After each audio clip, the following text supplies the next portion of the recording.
Abrimos, señoras y señores, la tertulia en este lunes que es 4 de marzo del año 2024. Están todos acá, tertulia 100% presencial. Voy por orden alfabético. Bueno, sí, esa es la costumbre. Pablo Díaz, buen día. Muy buen día, Emiliano. Sigo al lado de él, Patricia González. ¿Cómo te va, Patricia? Buen día, un gusto.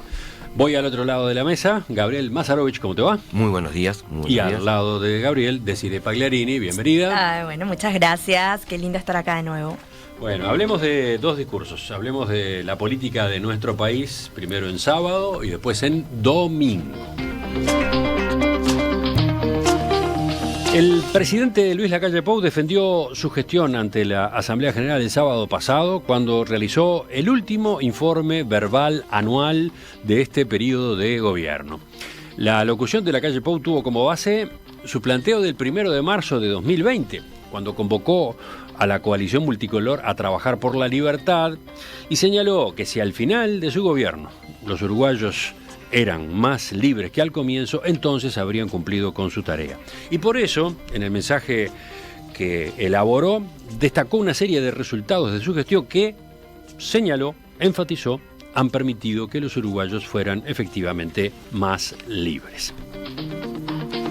A ver, hemos estado trabajando sobre este texto y sobre el acto en sí desde temprano. ¿A ustedes qué les dijo? ¿Cómo vieron el contenido, la forma, cómo vieron el entorno en el que se desarrolló este acto que Lacalle Pou ha convertido en un ritual? Yo creo que estuvo bien, no creo que haya desentonado, no desentonó, porque eso uno puede pensar, bueno, se podía pasar de un lado a un discurso político electoral, creo que no, él hizo una rendición de cuentas, entre comillas, de su gobierno, no evitó agraviar, que eso no es menor. Hoy en día estamos acostumbrados a que los discursos la mitad son agravios y la mitad son propuestas. Él se dedicó a defender sus propuestas. Sí, obviamente dejó en algún momento algunas críticas a las críticas que se le hicieron a él. Por ejemplo, él criticó las críticas que se le hicieron a la LUC, cuando se avecinaba que la LUC iba a ser la madre de todos los males del Uruguay. Todos los males que se pronosticaron no pasó ninguno. Se encargó de repetirlo. Se encarga de defender la ley de la reforma de la seguridad social, que eso es algo que siempre voy a decir que es un error estratégico de la gente que está promoviendo ese plebiscito, porque están haciendo que la mejor figura que tiene la coalición salga a rueda a competir, y él se encarga de explicar y defender su ley. Tú decís que no hay excusa para que Lacalle Pou no debata públicamente sobre esa campaña sobre esa de recolección de firmas y sobre ese eventual plebiscito. Y porque eso es una ley puntual de él, de su gobierno, es una reforma puntual de su gobierno, y él la va a defender. Y él tiene todo su derecho y no viola ninguna constitución, no viola absolutamente nada por defender eso. Uno lo mira, queriendo mirarlo de afuera, mirando un análisis político, uno dice, bueno, es un error estratégico permitir o dar pie para que la mejor figura que tenés tu adversario pueda entrar a la cancha. Bueno, es una realidad. Primeros comentarios de Pablo. Y para ahí un comentario. Y creo que el clima que se vio dentro del Parlamento fue un clima de respeto, como estamos acostumbrados en Uruguay, tanto de la oposición como del gobierno, fue un clima de respeto. No se vive eso que a veces vive en otros países, que hay abucheos o comentarios o gritos que era avasallar al otro. Eso es parte que hay que destacar, que sí estamos muy acostumbrados, pero siempre hay que reconocerlo y destacarlo, ¿no? Porque eso fue lo que ocurrió, ¿no? Evidentemente, en varios momentos de su texto, de su presentación, Lacalle Pou recibió la ovación de sus parlamentarios, digamos, de los parlamentarios del oficialismo. En algunos también se sumaron legisladores de la oposición y no hubo abucheos, ¿no? No hubo, como puede pasar o como ha pasado en otros parlamentos, eso, de que hay como una guerra de hinchadas, ¿no? O cánticos de hinchada. Eso tampoco existió. Bueno, seguimos. Bueno, voy a con los demás y los de menos voy a empezar hablando de las cosas buenas que me parecen. Primero, que me parece que me gusta y me parece bien que los presidentes vayan el 1 de marzo al Parlamento. Creo que es una buena costumbre. Más allá de que tienen que mandar una rendición escrita y que eso es parte de la legislación, me parece que hace a la salud de la democracia. Creo que el presidente es un político, eso también es algo de agradecer en este momento en el que estamos, en el momento mundo en el que estamos. Hay que agradecer que los políticos sean políticos y que tengan respeto por las instituciones y todo eso. Y también me gustó que arrancara hablando de ideología, que es algo que yo he discutido mucho en este espacio, sobre la defensa de la ideología, porque eso me permite decir que estoy en desacuerdo con su ideología y que estoy en desacuerdo con la cosa que piensa y con los enfoques que tiene, pero desde un punto de vista. Yo creo que la defensa de la ideología es una cosa importante, ¿no? Porque es la defensa de la política también, que son los marcos de pensamiento en los que estructuramos las cosas que después pensamos, ¿no? Que es lo importante para uno y que es lo importante para los otros.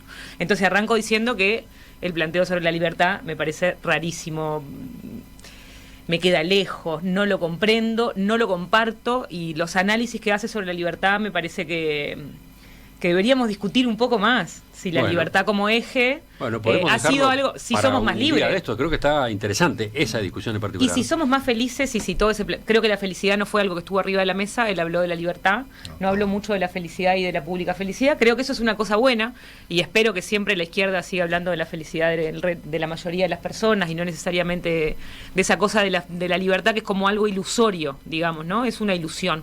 Si uno vive muy mal, de última, ¿para qué quiere ser libre y para qué quiere tener la libertad si uno no tiene ninguna cosa? Y creo que ahí nos acercamos más, hay unas cercanías y distancias distintas dentro del arco ideológico, porque el Partido Colorado por ahí nos queda un poco más cerca en el planteo sobre la libertad y la igualdad. Después, sobre cosas que dijo en general y sobre, me parece que después vamos a entrar un poco más en los temas programáticos. A ver, sí, algo quiero más decir para ahora, para la primera intervención. una cosa corta sobre lo de la LUC, es que comparto algunos análisis que han hecho compañeros que me parece que está viviendo en otro país el presidente, porque cuando habla de que la LUC no tuvo ningún efecto sobre la discusión en particular del lavado de activos y el narcotráfico, yo no puedo creer lo que está diciendo. O sea, tuvo impacto. ¿Puedo decir esto? Tuvo impactos. Hubo impactos materiales sobre los cambios normativos, sobre el aumento de la población de cárceles, sobre el lavado de activos 1, sobre el aumento de la población de cárceles 2, y cuando hablan de la crisis estructural de las cárceles tiene que ver con el aumento de la población carcelaria. Entonces, que digan que no tiene nada que ver una cosa con la otra a la situación en la que estamos me parece un poco descabellado.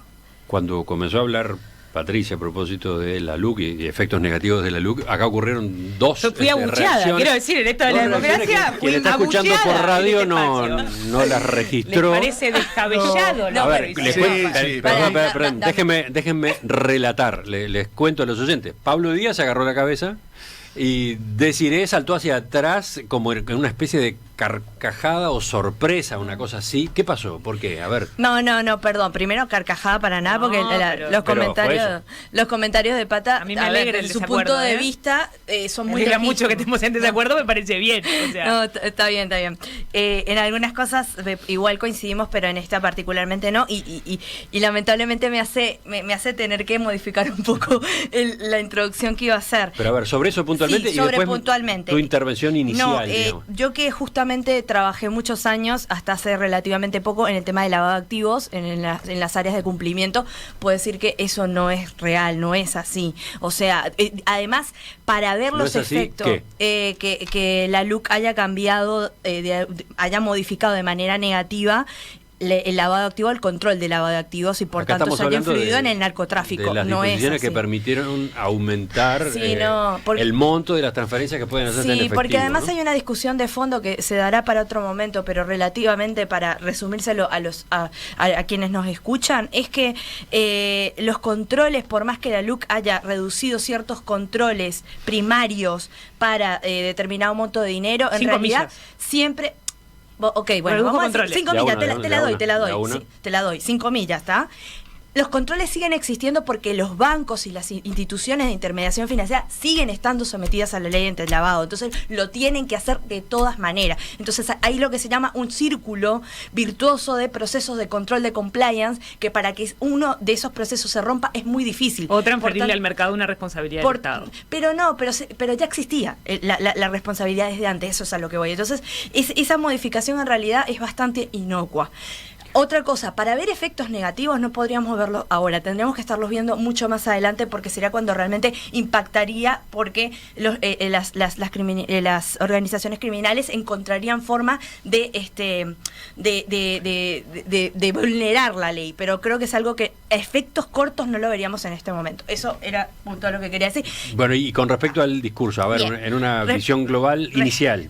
Respecto al discurso, yo creo que estamos en un ámbito de aguas tibias dentro del Uruguay, lo cual me alegra, felicito, espero que siempre todo el mundo se atenga a esas aguas tibias, porque implica que no hay demasiado discurso drástico, de impacto, de locas pasiones o de pasiones que sean eufóricas, pero tampoco lo hay catastróficamente. Entonces es una cosa en donde nos manejamos de manera muy solvente, muy sobria. Yo vi al presidente con una siendo afable, pero además más allá de que sus puntos de vista puedan o no ser compartidos, con un discurso muy moderado en general, y es algo que tenemos para aplaudir, viendo incluso lo que es la región. Yo lo comparaba, porque es imposible no compararlo, con lo que pasó en la Argentina el viernes, creo que fue el viernes mismo, el viernes, y digo, qué bueno que en Uruguay tengamos esto, porque toda esa cosa de la barra brava que hablaban antes, todo eso de representar los extremos o representar euforias, me parece que termina haciéndole un gran daño a la democracia. Entonces, como primera instancia, me quedaría con esa anotación. Y falta la primera visión de Gabriel. Bueno, yo empiezo por decir que también coincidir con todos los que me antecedieron, y en particular con Patricia, de que me parece que es muy saludable que el presidente vaya al Parlamento, que eso está muy bien, y que es un mérito político de la calle Pou haber ido al Parlamento y haber expresado sus ideas allí. Creo que es tradición en el Uruguay de respetar las opiniones y lo que se dice, y creo que además el debate de ideas puede ser muy duro y no tiene por qué ser de rompimiento, ni de ruptura, ni de enfrentamiento personal en ningún sentido. Dicho esto, creo que dos o tres reflexiones. Una, yo creo que la calle es así, él es uno de los activos políticos de la coalición de derecha, de la derecha en Uruguay, y creo que el discurso que hizo tiene que ver con tratar de usar ese activo político y hacer jugar su peso. Es clarísimo en el candidato oficialista que sigamos cambiando y 2 chequecitos como idea, y casi que yo soy amigo y soy el más cercano a la calle Pou para ser candidato, y creo que él hizo eso, fue electoral sin hacerlo explícito. Defendió los puntos de lo que él cree que va a tener. Tiene un problema. El problema es que omitió aspectos absolutos de la realidad, absolutamente relevantes en la discusión, en la que no hizo ni siquiera un atisbo de autocrítica, ni uno, y por lo tanto es inevitable que esas cosas estén planteadas en la discusión. Hemos hablado aquí sobre el tema de la reforma de la seguridad social. Cuando se juega con encuesta y con popularidad, todas las encuestas dicen que más del 60% de la población del Uruguay está en contra de eso. Y uno, cuando sale a recoger firmas, yo salgo todos los días, encuentra que es más fácil de conseguir firmas que cuando la LUC, y que te firma gente con carteles del Partido Nacional en la ventana, como me pasó en José Pedro Varela y en Mariscal, en barriadas en Mevir. Entonces creo que él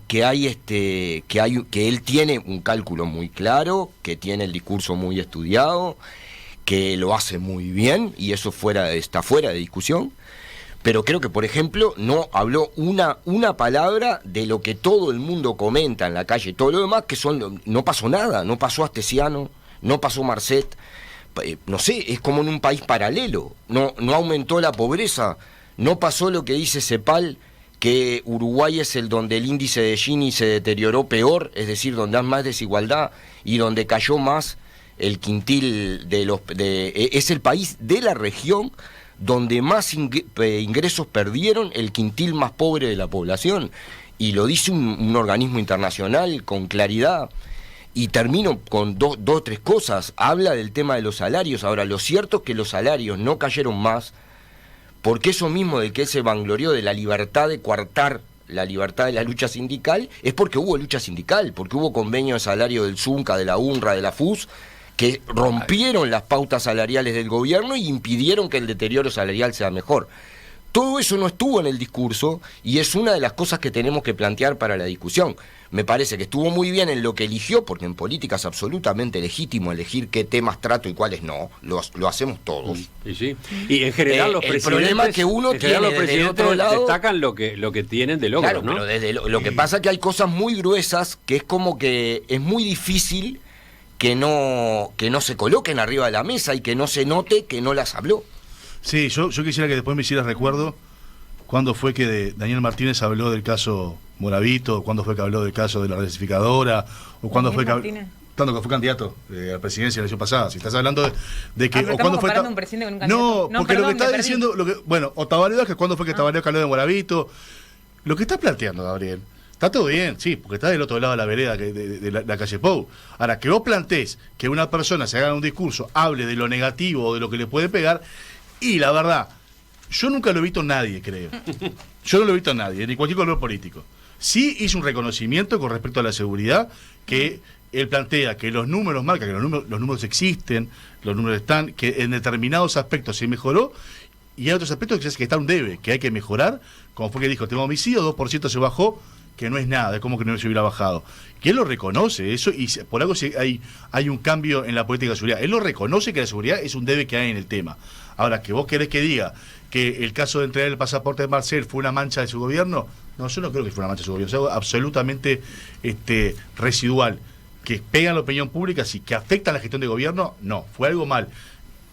Han pasado cosas malas en todos los gobiernos. Plantear que lo vas a decir, no, eso nunca va a pasar. Ya que se generó esta discusión, una más de Gabriel sobre esto, sobre lo que te contesta Pablo. Yo acabo de decir que uno tiene el derecho y legítimamente de elegir qué tema se refiere o cuáles no.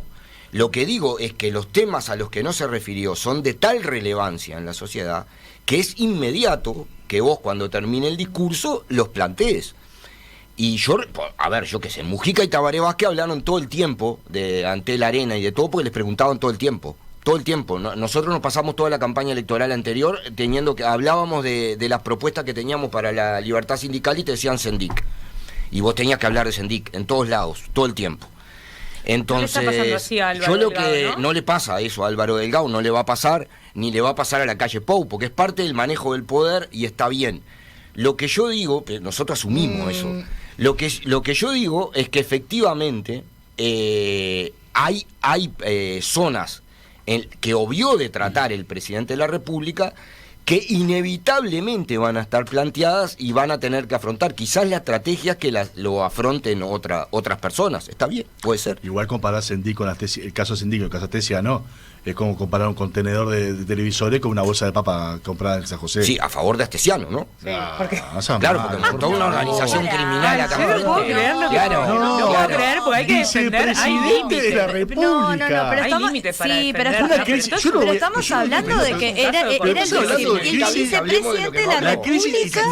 El vicepresidente de la República, que de verdad que tuvo que renunciar por un problema de mala utilización de los recursos públicos y que este Astesiano ni siquiera quedó demostrado que el tipo no manejaba todas esas cosas que el tipo decía que manejaba, que era más boca floja. En la justicia. En la justicia el tipo, no fue procesado ni siquiera por realmente actos de corrupción masivo o por traficar. No es tan grave, digo. No, lo que yo digo es que no es comparable con lo de Sendic. Me parece que lo de Sendic hizo un gran meollo mucho más profundo en las instituciones. Eso, por lo menos, yo lo digo porque lo después hay dos cosas distintas una de las cosas que se obvia también es lo que pasó después con el dilema del pasaporte. Y fueron a mentir al Parlamento y bajaron un espanto horrible. Pasaron otras cosas también repetido acá, que en términos institucionales fueron muy graves, como mentirle al Parlamento, en esto de la democracia, ¿no? De acuerdo. Que implicó que cayeran 2 ministros en particular y se rompieron documentos oficiales que hasta ahora no sabemos bien quién se hace cargo. El presidente pasa a saludar, el otro no sé qué, no sabemos bien quién rompió los documentos o quién mandó a romper lo que mandó a romper. Pero después todo el mundo está vivo, ¿no? Porque está todo el mundo ahí en la vuelta. Renunciaron a los cargos, pero tenemos una candidata a presidente. Pero con un proceso abierto. Está bien, pero digo que son complicados los casos en esto de cuando uno hace la suma total. Igual yo quiero decir otra cosa que es... A ver, esos temas parece bastante claro que en el debate de la campaña electoral van a estar. La pregunta es... Pero están en la sociedad. No, pero la pregunta es si si era exigible que estuvieran en el discurso del presidente ante No, el Parlamento. está bien. Ahí es que quedaba planteado la polémica entre Pablo y Gabriel. Me parece que además no sumaba en nada, porque ¿en qué iba a sumar en términos generales en una instancia que el presidente tiene para poder decir efectivamente qué se logró cumplir dentro de las promesas de campaña o lo que se había predicho? Porque ese es un punto. Pues hay una cosa que es maravillosa de esto de la rendición de cuenta, que es contrafáctico, ¿no? Yo me pongo un objetivo, digo, bueno, yo voy a hacer no sé qué, ¿no? Y me puse un objetivo, lo escribí porque el Frente Amplio hizo un documento de análisis, no sé si lo leyeron, pero es un muy buen documento de análisis sobre el análisis de las promesas de gobierno y cuánto se cumplió, cuánto no se cumplió. Entonces después digo, bueno, voy a hacer todo esto, digo 20 cosas que van en ese sentido y digo, te cumplí. Bueno, pero es un poco más complicado, porque si vos decís, ganaron las elecciones hablando de la seguridad, ¿se acuerdan de eso, no? Que iban a mejorar la seguridad, que había que hacer más cárceles, que mano dura. Y se mejoró la eso. seguridad. Se mejoró la seguridad según quién, en qué lugar, con qué indicador, de qué manera, no lo puedes probar eso. Los indicadores dicen otra cosa, la estadística dice otra cosa, la gente dice otra cosa, está pasando otra cosa. No. No. Las encuestas dicen otra cosa. Pasando, por algo, de hecho, estamos hablando todos los días del asesinato de niños y niñas, que es algo nuevo y que está saliendo. Toda la sociedad decir, estamos en una situación súper grave, porque hay balaceras cruzadas y los niños quedan en el medio. Entonces, vos podés salir a decir, bajaron los homicidios cuando en los últimos meses tuvimos el asesinato de niños y niñas. Me parece que no. Por lo menos tenés que decir eso. Me parece que el tipo dijo, no estamos conformes, mínimo, entonces no lograste el objetivo. ¿Cuál es el objetivo que se logró? Lo mismo la transformación educativa. ¿Qué me pasa a mí con el cuento de la transformación educativa? Primero dice cosas que no son. Uno, ¿lo hicimos con los docentes? No. Lo hiciste, te llevaste puesto a los docentes. Lo hiciste vos, lo hizo Robert Silva, a voluntad de Robert Silva y a lo que le pareció a Robert Silva. ¿Lo hizo con los docentes? No. ¿Lo hizo en consulta con el sistema educativo? No. Sí, hubo consulta. No, está bien. Lo mismo de consultás, no te gusta lo que dice el otro y hacés lo que a vos te parece. ¿Tenés la posibilidad de hacerlo? Hacelo, perfecto. Pero después no vengas a sentarte a decir, no, esto lo hicimos entre todos. No, lo hiciste vos, según tu parecer. Entonces, y después vengo y te digo, no, inauguré un liceo no sé dónde, un liceo... Te cuento la corta, la chiquita, pero te la cuento en grande, 20 veces, y vos decís... Entonces hay algo que la rendición de cuentas, que es tipo, vos podés inaugurar 10 liceos. ¿Mejoraste la estadística sobre el acceso de los chiquilines a secundaria? No. Entonces, hay como una cosa que es, decís un montón de cosas armadas, concretas, que parece que van a un objetivo, pero no podés mostrar que moviste el objetivo. Entonces me parece, y en eso yo siento, y en esto cierro con esto, y el documento de análisis que hizo el Frente Amplio y la mesa política del Frente Amplio que recomiendo leer, yo de verdad siento que es un fracaso. O sea, que de las cosas que dijeron que iban a hacer, de toda esa lista de cosas que iban a hacer, no veo grandes avances y no veo que estemos tan mejor de lo que íbamos a estar y que los 5 mejores años de la vida de la gente. Yo quiero, perdón, si me permitís preguntarte algo. Respecto a las mediciones que vos decís sobre seguridad, ¿vos estás de acuerdo con que se mide de la misma manera que se medía antes o partís de otra base diferente? Por supuesto. Si estás de acuerdo con que se medía de la misma manera, entonces no es legítimo sostener que se mejoró en base a esa medición que nosotros hacemos de la misma forma. ¿Vos estás de acuerdo? En esto te voy a hacer la pregunta. ¿Vos estás de acuerdo en que ese complejo de anidar las denuncias, una denuncia dentro de una denuncia, reduce las estadísticas? No estoy de acuerdo. No, y me parece que ir hacia las encuestas de victimización es el camino y tiene que ir por ahí. Pero no tenemos comparativo de tantos años para las encuestas de victimización. No, estamos de acuerdo, totalmente. Es una maravilla, pero no tenemos es algo que se tiene que empezar a generar. Ahora, lo que sí no me parece justo, y por eso mi pregunta hacia vos, no me parece justo que ahora sí se marque que el indicador no es bueno cuando en realidad nunca vi que se marcara antes que el indicador no era bueno. Me parece que la crítica empezó ahora. Entonces, yo no digo que estemos bien. ¿Cómo que se marcará? No entiendo qué quisiste decir. Yo no estoy discutiendo los indicadores. No, bueno, pero de alguna manera me pareció que sí, porque cuando decís, no, en realidad los indicadores no te demuestran que la seguridad está mejor, es una forma de cuestionarlos. Se cuestionó antes en el Frente Amplio estos indicadores, porque por lo menos yo me lo perdí, nunca lo vi. Con el tema de seguridad hay una realidad que las encuestas de opinión pública que establecen cuál es el mayor problema. Hace 4 años, 5 años se manejaba que el 74% de la población planteaba que el primer problema era la seguridad. Hoy en día es el 42%. Por algo pero pasa. porque aumenta la economía, porque estamos en el horno. Y No, porque ¿qué horno? el empleo y la economía pasan a ser problemas más importantes para la gente. Yo no sé qué mundo debe patar. Pero esa es la diferencia, ¿sabes? Mayor empleo. De a uno. Capaz que la No diferencia es que vivimos podemos en un mundo decir. distinto. Pero Capaz no que hay una podemos diferencia decir. Está bien, Cuando eso me- es verdad. Estamos ¿Sabes qué pienso creciendo. yo? ¿Puedo decir una cosa? Hay una cosa de la cultura política que es, si vos vas De de a uno. Punta Carretas al centro de Montevideo todos los días, y esa es la realidad para vos, hay una realidad.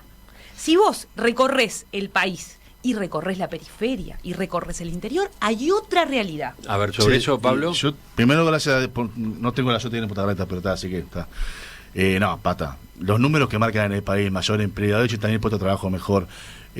Pasamos la peor crisis que ha pasado este país y se aumentó el salario real, podamos decir lo que sea. ¿Se aumentó o no? ¿Cómo que no? Aumentó un 2%. ¿Se aumentó o no? ¿Cómo que no? Estamos mejor que en el 2019. Se equiparó.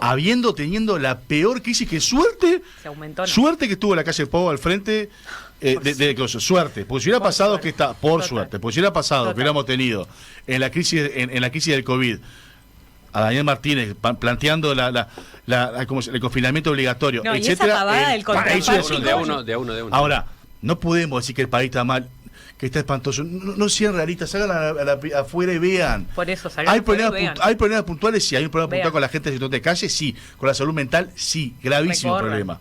recorran. Recontra problema. Sí. Ahora, pero eso no podemos decir que el país está espantoso. Hay índices que te marcan. El aumento de la concentración de la desigualdad, por ejemplo. Está bien, Sí, hay Pata. pila de índices. Sí, Depende de lo que uno mire, ¿no? Sí, claro, por supuesto. Siempre uno elige. No, pues pobre. Sí, Gabriel que Perdón, está. perdón, es el único perdón. educado que levanta la mano y para hablar. Yo no, pero además me parece que este es el debate que está generado en la sociedad y que yo vuelvo a decir, si usted me pregunta si yo fuera a la calle Pou, ¿hubiera incluido algunos temas? Capaz que no. Lo que digo es que es inevitable que esos temas surjan, los plantees o no. Planteé el tema de la corrupción porque me parece un tema claro, pero después hay afirmaciones que no son ciertas. O sea, el tema en el trabajo que él habla de los recursos que se invirtieron. Bueno, yo repasaba, pero fueron debatidos en el Parlamento. O sea, el INAU devolvió decenas de millones de dólares sin ejecutar para el tema de los niños. Hay miles de niños que no pueden tener acceso a CAIF. Él dijo lo dijo textual. Yo, Emiliano, por las dudas, y le pido a los contertulios que me corrujan porque estoy de memoria, pero dijo textual que la solución es más encarcelación. Y en realidad tenemos récord de presos en el Uruguay. Hoy nunca hubo tantos presos como ahora en el Uruguay. Tenemos los resultados que tenemos en materia de seguridad. Pero además, por ejemplo, tenemos 2.500 gurises, récord, cito al país y que no siente precedente, citando al país, de que tienen 2.500 gurises tienen a su madre o a sus referentas maternas presas. Y no hay, y él plantea que esa es la solución, con el tema de la recuperación salarial, que es un tema que va a ser debate, y es debate.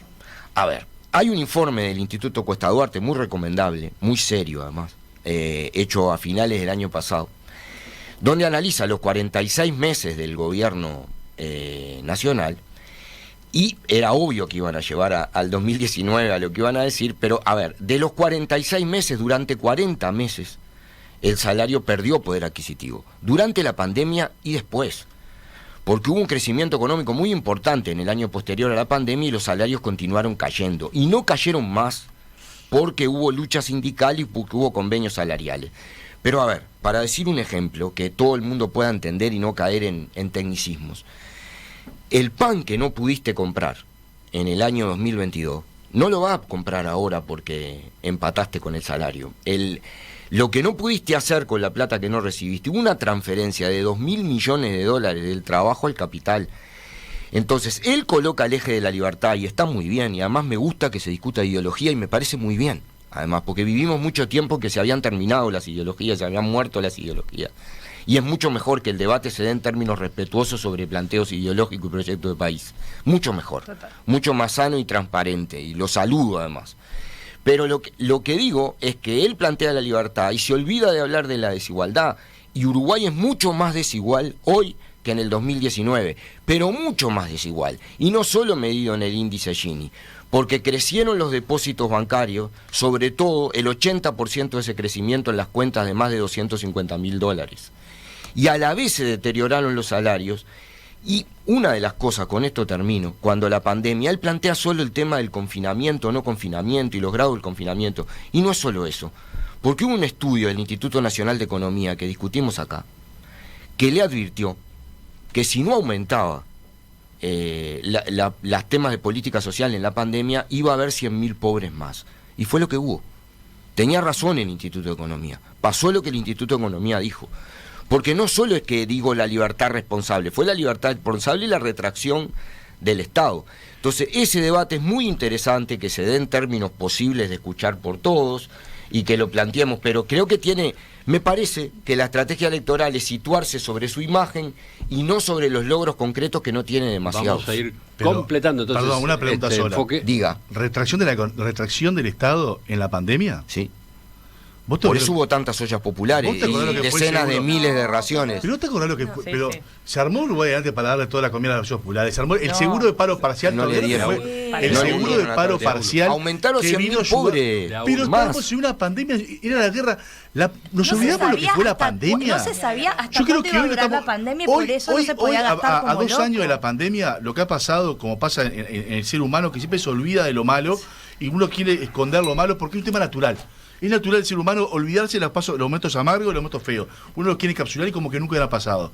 Ahora, nos olvidamos hoy de lo que pasó en la pandemia, que tuvimos un año que no sabíamos lo que iba a pasar, claro, que no salimos a salir a la calle, la gente no había trabajo, no se vendía nada para afuera, el mundo estaba paralizado. Y este país, que es un país chiquitito, que no es rico, que es un país pobre, que no tiene riqueza para generar, para poder bancar, bancamos la pandemia de lo mejor en el mundo. Pero además, yo puedo decir una cosa. Vamos a cerrar porque tenemos que pasar al otro hecho político del fin de semana enseguida. Yo solo quiero hacer una recomendación muy corta, que es una web que se llama distribuciones.info, que se llama ¿Cómo se distribuye el crecimiento económico en América Latina?, de Mauricio da Rosa, Ignacio Flores y Mark Morgan, y que muestra índices comparados de desigualdad en relación a esto que decía Gabriel, y tiene mucho más que el coeficiente de Gini, habla de la concentración del 1% más rico, del 10% más rico, del 40% promedio, y ahí podemos ver los indicadores de Uruguay. Me parece que ahí para ver que no lo estamos inventando, que es una discusión que tiene datos. Me parece que es una discusión interesante y que está bien que se dé, porque yo creo que lo que sí tendría que quedarle claro, y me parece que por ahí apunta el presidente también, y apunta la coalición, y apunta toda la oposición, todo, que a nadie le interesa que este país sea más desigual. O sea, creo que el interés y el espíritu no va por ahí. Por algo este gobierno ha apostado y ha duplicado los gastos, no tendría que decirse gastos, pero bueno, la inversión en políticas sociales. Entonces, ¿ha duplicado la inversión en políticas sociales en relación a qué? Pero en relación al 2019, partidas para la infancia, específicamente para la infancia, partidas para centros de refugios que pasaron a ser 24 lo que digo horas. Hay que corroborar esto. El gasto público social se duplicó en este periodo. Se duplicó. No. Sí, no. A ver, no. Sí. No. Sí, lo tenés en los presupuestos. No, lo tenés en los presupuestos, Patricia. Lo tenés en los presupuestos. Se ha gastado muchísimo más en inversiones dentro del MIDES. Eso es una realidad. Me vas a decir, bueno, está bien. No tengo no voy a ser una persona como es de que voy a tirar datos por tirar datos porque no tengo datos específicos. Pero mientras estaba la discusión presupuestal, estaba a la vista de que los gastos eran mayores en comparación a los del 2019. Ahora, lo que es real es que sí el MIDES ha hecho cosas, el MIDES elaboró programas. Hay que ver cómo van a funcionar, porque también es imposible medirlos ahora en el tiempo. Pero lo que voy es que no podemos... Me parece muy injusto y me parece que no refleja el espíritu de la realidad el decir, bueno, este gobierno simplemente le parece bien que haya desigualdad y ya está. No va por ahí. Y si hay que mejorarla, se mejorará. Pero bueno, de alguna manera es el discurso que siempre se quiere implementar de libertad versus igualdad. Y creo que no son... No, pero lo hizo el presidente eso. No lo hicimos nosotros. Pero la interpretación de que es una oposición. No puso dicotomía libertad versus igualdad. Exactamente, no lo puso. Eso esa interpretación lo hace la oposición. Esa discusión es una discusión filosófica y teórica que tiene 2000 años, o sea... Esa discusión tiene 2000 años, perdón. No está bien, pero no tiene, nosotros. Pero no es el planteo que hace el presidente como diciendo, somos más libres y no nos importa la igualdad. No es el planteo ni de él ni de la coalición tampoco. Pero sabés, con todo respeto, el problema es que cuando vos en un discurso de rendición de cuentas, por eso sos totalmente libre de elegir, valga la redundancia, qué tratás y qué no. Sí. Él habló solo de la libertad, de la igualdad y de la desigualdad, no dijo una palabra. Y el problema que tiene es que uno de los problemas que tiene es que durante su gobierno, y el que inventó decir que hay que cuidar a los Maya Oro no fui yo, fue él, en una de las conferencias de prensa diarias que daba durante la pandemia, que dijo específicamente hay que cuidar a los Maya Oro. Y cuando vos ves los resultados en términos de igualdad y de desigualdad, es que Uruguay hoy es más desigual. Y él hoy de eso ni siquiera le pareció un problema para mencionar en su rendición de cuentas. Entonces, aumenta la concentración del capital. Eso hay un tema ahí, y está bien, tiene derecho, pero eso pasó. Pero, ¿sigue esta discusión? ¿Qué pasó? Sigue. No, sigue no, hay mucho, porque si hablamos de concentración del capital, en realidad no es concentración del capital, es dar oportunidades de inversión al capital para que haya un mayor desarrollo del empleo. La concentración del capital es concentración de capital. Bueno, ya sé a qué te referís. Y lo otro es la renta que tiene el trabajo, el capital por sobre el trabajo. Y aumenta la renta del Pablo, capital. ¿Te quedó algo ahí? No, que siempre entra el tema del Maya Oro, El respaldo de Maya Oro es el respaldo a la persona que invierte en el país, que crea trabajo en el país. ¿Por qué? Porque ahí sí un tema ideológico. El desarrollo del país siempre viene por la actividad privada y está pasado y es algo que pasa en el mundo. Sí, señora, ahí es lo que pasa en el mundo. Si vos pensás y se sigue defendiendo que el desarrollo del país viene por la actividad que realice el Estado industrial, etcétera, de lo que es un el país, ¿no? El país todo. Les propongo que dejemos esto por acá. ¿Cómo no? Va a estar presente todos estos meses en la campaña electoral este debate. Un segundo nada más, enseguida no se puede.